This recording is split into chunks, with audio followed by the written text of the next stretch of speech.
If I'm a gamer and I like crypto and I like cannabis, it's a lifestyle. And Oh my God, he's so bitter. Oh, he's so bent, dude. Oh, get fucked, Bob. Oh my God, dude. He is so mad. Look at this. Oh, I gotta run that again. That's so funny. Oh, where did he go to school? Let me see. What is he? What has he done? Where? Robert Sloan. Damn, homie doesn't even have a fucking Wikipedia page, dude. That's so sad. Come on, brother. You gotta have something. R/slash Wall Street Brett's about to blow up another hedge fund. This one valued at 13.1 billion before the Reddit trolls decided to buy all GameStop. Up nearly 100 just today after being about 100% yesterday. Lol. Tell me we're not in a bubble. If GameStop goes up another 17%, this hedge fund will instantly collapse. 13.1 billion gone. Elon Musk just tweeted about the stock, and now they're trading at 192 after hours. If they open at this price, Melvin Capital will go bankrupt tomorrow morning. 13.1 billion in the wealth transferred from Wall Street to Reddit trolls. What we're witnessing isn't traditional pump and dump. It's an unorganized yet collective effort of meme lords and average Americans to completely ignore all market fundamentals and through the power of social media bankrupt hedge funds overnight, taking their funds. Legality unclear. Reddit is also in the process of memifying AMC stock to revive it from the dead. This is like the Occupy Wall Street movement, but on their own turf with real financial consequences. Incredible. So what they're trying to do is like look for fucking stock that would understandably be shorted because because it's a company that's at the verge of fucking bankruptcy, and then use the stock market principles against specific hedge funds, not even recognizing which hedge fund is like bought a bunch of positions against it, right? But assuming that someone would be absolutely doing that, and then pumping up the stock prices of it. It's like, does BlackBerry even? It's public info. They can tell when they'll be due. They can see who's shorting it. Is this how they take down capitalism? They short squeeze every failing company. AMC, Bed Bath & Beyond, and BlackBerry are current targets. I'm gonna buy and shut down Fortnite. Y'all realize they can fuck over boomers' retirement monies? To answer the other chatter, most of the stock is owned by institutions, but Wall Street Bets buys call options, which has 100x leverage. Betting against GME because of shit. People said fuck Melvin and drove the price through the roof, bankrupting them. I'm paying off 20K CAD in student loans from GameStop options. The Reddit guy that found out about GME looked into the financials and realized they were actually not going bankrupt. In order for it to work, there needs to be enough people holding for long enough to continue pumping the price up. Yeah, but how would a one-word tweet be considered a scheme? Did you even listen to the guy in the video? Yeah, Elon Musk was actually tweeting that exact same fucking subreddit post, or this specific subreddit for no reason with the GameStonk. When he said GameStonk and actually posted about Wall Street Bets, what Elon Musk was actually doing was randomly and casually saying that. It's just, what are sentences really? Why would you just string along sentences, you know? I mean, seriously, Your Honor. If anything, Elon is responsible for memeing too close to the sun. These are just jokes. Like, shut the fuck up, idiot. You know exactly what he was doing. And by the way, I don't even have a problem with this. Like, this seems fucking dope. So, like, this is great. It is collective action, despite the fact that some of these dudes are annoying as fuck. It literally looks like utilizing the very glaring problems within the way that the stock market works against certain hedge funds. Super ironic how a stock app called Robinhood is literally stealing money away from billionaire hedge funds. I mean, one so far, and let's see how this pans out. Listen, if I know one thing, okay, if I know one thing, in the United States of America, you can't steal from the rich. You will literally go to jail, okay? Even if you yourself are rich, you can't steal from the rich. Bernie Madoff, motherfucker. It's not because he stole from the poor. It's because he stole from the rich, okay? So they will figure out a way to punish these people. 100%. 1,000%. There's no way. Especially because this exposes something that many leftists, who everyone ironically says you don't know what the fuck you're talking about in regards to the stock market, have been saying about the stock market. They're literally going on the mainstream media shows and crying for the SEC to do something about Reddit. Yeah, it's like... And by the way, the SEC might do something about Reddit on the legality of it. Jim Cramer wins because he recognizes the new money and force behind Wall Street Bets. Jim Cramer is... Wait. Well, first... Well, first, it's great to see Herb and your gang is so right about so much of this. I've never seen it before. And what Wall Street Bets, which is really driving this, what they've done, that's a site on Reddit. What they've done is target large short positions. Now, they have. I fucking love that they're talking about a subreddit, dude. Lyric did. Forgot I bought 100 GME for 3. Wait, what? Why did he do that? That's so random. Why would anybody ever do that?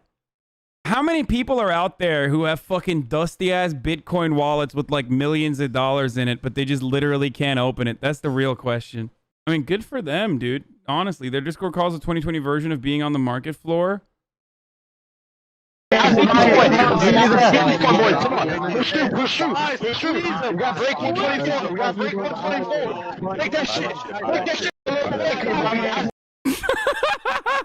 That's so funny.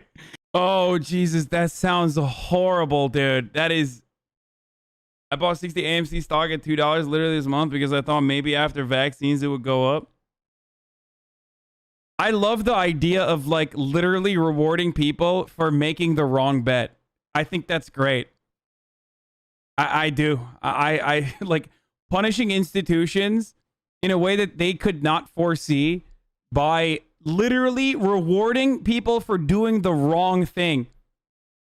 It sounds fucking awesome. Have not targeted like literally seeking out the worst bet. Top was 148% short. They went after Best Buy this morning because that's 67% short. They're obviously, I never thought I would say that. By the way, BlackBerry's not. They just happen to be a big favorite. Palantir, we don't know where they're doing. But I actually think, Herb, that they're smarter than we think.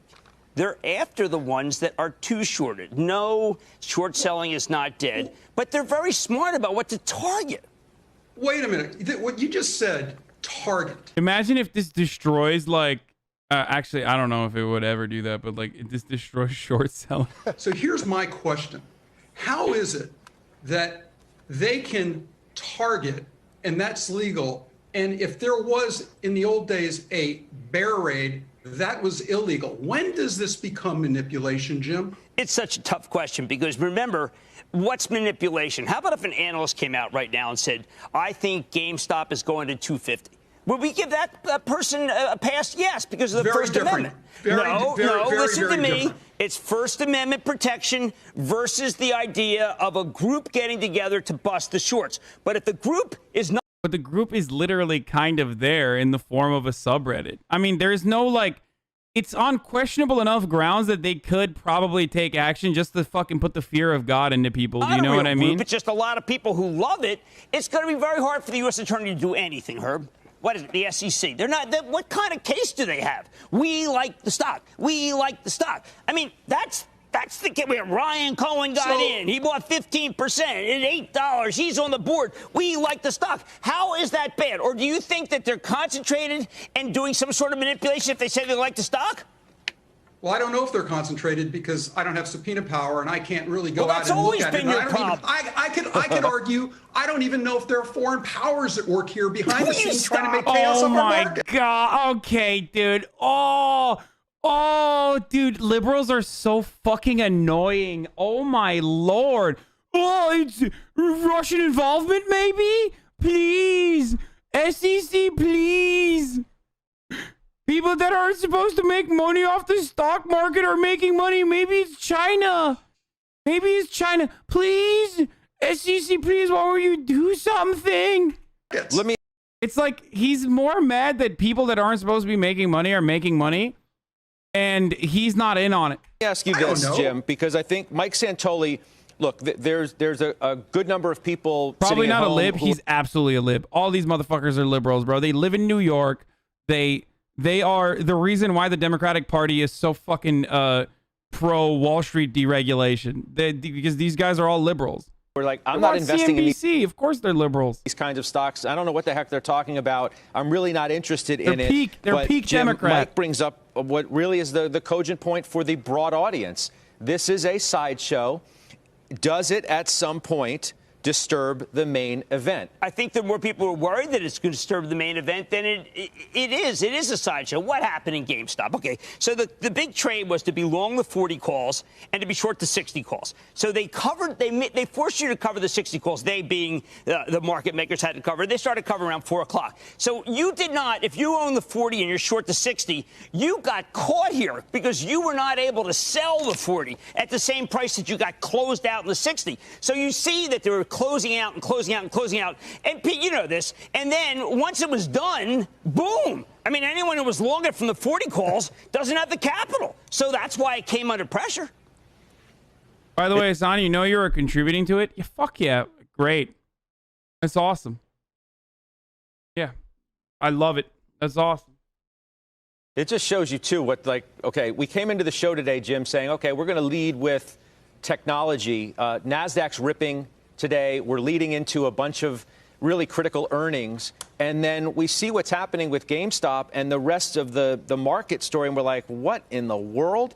So you make this great pivot. It sucks a lot of the air out of the room. At the end of the day, though, Jim, this week and this month and maybe the next one is going to be driven by the numbers, right. I hope. The fundamentals. And it's tomorrow. Fundamentals it's tomorrow. What's Johnson & Johnson going to say? What happens if Johnson & Johnson says, okay, we had a great quarter. Stay tuned because you may only have to take one shot. I mean, where does that stock go? Look at Eli Lilly. Look at what happened to Eli Lilly on a couple on Good News and Alzheimer's. What happens with these earnings? Say you again? Companies come out.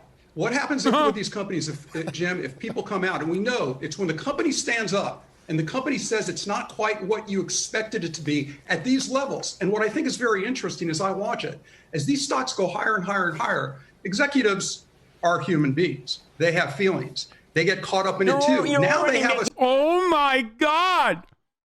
Oh, this guy is my favorite personality, dude. Oh, fuck off, dude. Oh my God. Not a single person, like taking a step back and being like, well, there's a problem with the fundamentals if this can be so easily manipulated by a group of fucking dudes on a subreddit. Not a single person has said that thus far. And instead he's like, well, what about the feelings of the executives? I mean, come on. Yeah, spoken like a guy who was shorting fucking GameStop, dude. That's what this guy's doing right now. He's getting fucking owned by a bunch of weirdos on Wall Street Bets. What is this? Let's see. Hey, everybody. How's it going? Today, what I'd like to do is talk about market manipulation, Wall Street Bets, the mainstream media, institutional investors, and how they are trying to completely pull the wool over your eyes so that you blame the wrong group of people for what's been going on today. This makes me incredibly, incredibly angry and aggravated because what they're doing in a lot of the articles that I'm reading is they are framing the argument to prime the pump for you to be mad at someone that you shouldn't be mad at. They don't want you to be mad at the institutional investor. They don't want you to be mad at the greedy hedge fund manager. They want you to be mad at someone just like you who's typing on their keyboard some funny crap during work, posting little rocket ship emojis and buying stock, and most of the time, I imagine, from what I see from the posts, fairly small quantity. Now, to be clear here, just because I am getting up here to talk to you about the bullshit that money managers and hedge fund managers and institutional investors are trying to get across does not mean that I agree wholeheartedly with everything that I see posted on the Wall Street Bets forum. Just because I dislike the money managers that appear to be pushing what I believe to be a false narrative. So what's up? Did he murder someone? Why he's got those gloves on, dude? Doesn't mean I sign off on everything I read here. This is a ridiculous place. Most of the people who are members of this ridiculous place will tell you that they are ridiculous and that this is a ridiculous place. I am not saying that I agree with everything they say or everything that they do.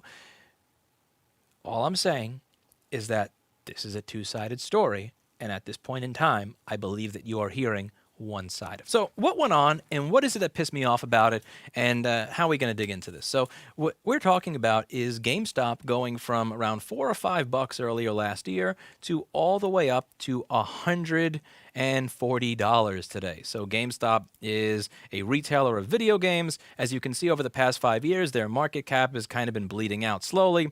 More people are buying the games online. More people are having them shipped to them using other platforms other than GameStop. GameStop is not exactly a particularly very liked store. It's an old Blockbuster-ish model. So a lot of people thought that GameStop was not going to survive the transition so that we're making in our economy right now, whether it's retail going away or brick and mortar going away or both when it comes to selling video games. So the stock has been going down. And as you can see, over the past 6 months, there has been a radical comeback here where, right before Halloween, it went up to around $10. And then right around Christmas, it was, hitting around almost close to $20. And then it hit up to $35, then $40, then $60, and earlier today it hit $140, which is absolutely insane. And there are the irony is the only reason why I hit 40 before this push is because I assume the reason to short right after the holiday season is because it's the smart thing to do then, because it's absolutely going to go back, right? It's absolutely going to go back right the fuck down regardless of whatever kind of investment that they're getting after, the PS5 craze is fucking over. There are a lot of people on this forum on the internet called Wall Street Bets that are saying, I like the stock, buy the stock, you should buy the stock, here's why you should buy the stock. And they post funny memes, which makes them an easy target because they talk in silly terms and they call each other retards and gay bears and curse at each other and all this crap. They're an easy target to single out and show, look at all these bad people.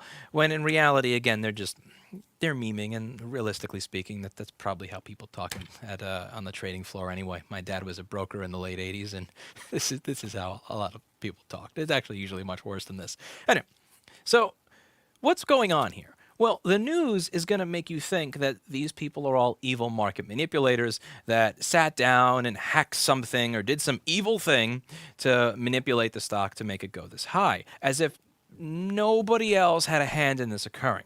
What they're not doing is they're not discussing the actual cause. They're showing you the funny screenshots of the funny. The difference is, I think that they are market manipulators to some degree, but it's good. Posts, they're showing you the high stock price. I mean, just because they're crowdsourcing the market manipulation doesn't mean it's not kind of like market manipulation, but it is literally like after the funny posts, but they're not actually showing you how we got here. Now, in order to explain how we got here, I'm going to try to explain the very concept of short selling and everything else, how stocks go up and down, because you may think this is being overly simplistic, but these articles that are priming people to not hate the hedge fund investor or the institutional investors that are priming you to hate normal everyday people, they're relying on people who don't have a knowledge of the market, who don't have a knowledge of finance, because those are the people who are going to fall for this stuff. So I'm targeting this video for people who don't understand the market, which is why I'm going to explain things very simplistically. I just want to repeat something.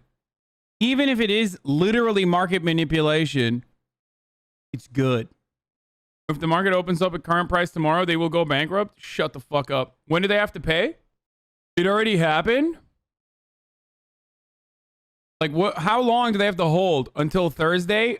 160 has to hold until Thursday. They would lose their $3 billion. 175 is when they lose their $3 billion investment. No. I'm talking bankrupt them. Take their entire money. Because I'm not talking about their original investment of $3 billion. If they're if they're worth $11 billion, options expire Friday. That is their last chance for the stock to drop. Okay. They pay when the short positions expire. 115 on Friday, and banks have to buy big. The first hedge fund involved had to be bailed out by another the next day. And now that one is getting wrecked. Oh, Citadel was the one. Citadel at 0.72 to invest $2.75 billion into Melvin Capital Management. Oh, that's awesome. An exceptional investor and a leader. We're pleased to have the opportunity to invest additional capital. Oh my God. Oh, Mr. Plotkin has also garnered attention for his buy of a stake in NBA basketball team, the Charlotte Hornets. Melvin plans to proceed with his plan to take in more than $1 billion in new money in February. Dude, come on. You can't tell me this is a fucking delicious, juicy story, dude. This is so awesome. It's like fucking 30-year-old mega billionaires getting absolutely fucking cumstered. 30-year-old, 35-year-old multi-billionaires from Harvard getting fucking owned by a bunch of fucking random dudes who started up their Robinhood account so they could use like the fucking stimulus money that they had, the first semblance of disposable income that they fucking had, to like make a buck in this permanent growth stock market. And now they accidentally fucking stumbled ass backwards into literally taking billions of dollars from a fucking hedge fund and maybe even taking down 2 hedge funds along with it. Well, that probably won't happen. The worst part is that like the banks, these guys will get bailed out from this soon. Oh, for sure. Well, they're not at that position because they're not randomly at that position. They're at that position because they know the right people. These people are all stupid. They try to buy low and sell high. I set my goal to buy high and sell low. Either I achieve my goals or I make money. It's a win-win. Analyst equates Wall Street bets with capital insurrectionists. Oh, that's awesome. Oh, this story is so juicy. What the fuck? This is a hilarious story, dude. Oh my God, this is so good. Which happened on Friday. Look at these fucking dipshits, dude. Oh my God, they're all so mad. They're big mad. It's like, you know how you hate Donald Trump? We all do, but he really triggered the fuck out of the worst people. And I mean, like, you know, establishment Republicans, establishment Democrats, like people that you fucking despise, right? Like he made them grovel. Like he made them fucking get on their hands and knees and beg. And then he still ritually humiliated them. People like John Bolton. You know what I mean? And that gives you a sense of happiness because while this guy's a piece of shit, he's like literally ruining some of the worst demons, right? And it's kind of like that where I'm enjoying the shit out of, I don't give a fuck about Wall Street bets at all. But the collective action side of things is intriguing to me. The enemies are perfect. But more importantly, I'm watching these like fucking, these people who rely on these tools lose their shit over the game no longer favoring them. And it's fucking awesome. Friday, which really is, I think, something we really need to keep an eye on as market watchers. It's so good. As a data company, which is that, you know, Andrew Leff comes out and he says, hey, the stock's overvalued. There's nothing really controversial in that. But what happened is that this caught the eye of the Reddit army. Yeah. And they really went after him. They went to intimidate him and went after his family and sent packages. And yeah. It was a whole... Wow, I guess this guy only reads one book, huh? Whole height of... What is it? Blame the shorts? Harassing him. Or is it don't blame? To the point where he feared for his own personal safety. So this is something new where you see vigilante capitalism go from the halls of our capital to our capital markets. It's something new, and I think we need to really keep an eye on that because it's all about liquidity. Oh my God. And it will affect liquidity eventually. Wait, does he literally have... Is this book called Don't Blame the Shorts? Oh my God. His book is literally called Don't Blame the Shorts, dude. Oh my God. Oh, that's so good. Oh, that's so fucking good. Oh no. You might as well have covered your book behind you, brother. Like that's a story in which like a fundamental problem within shorting is used against the hedge fund, and here you are, hedge fund manager, book writer Andy, literally showcasing your book that you wrote. That is Michael Burry, the guy who famously shorted the mortgage bond market before the recession, has 1.7 million shares of GME. Wait, how did he fucking know? Bob, of course, no one wants to face threats, and we thank you for raising that sort of attention, but unfortunately, that sort of threat... I literally never thought that I would be standing side by side with Wall Street Bets and laughing. Like, this is like that fucking Lord of the Rings meme. It's like, I never thought I would die alongside a dwarf. You know what I mean? That sort of thing.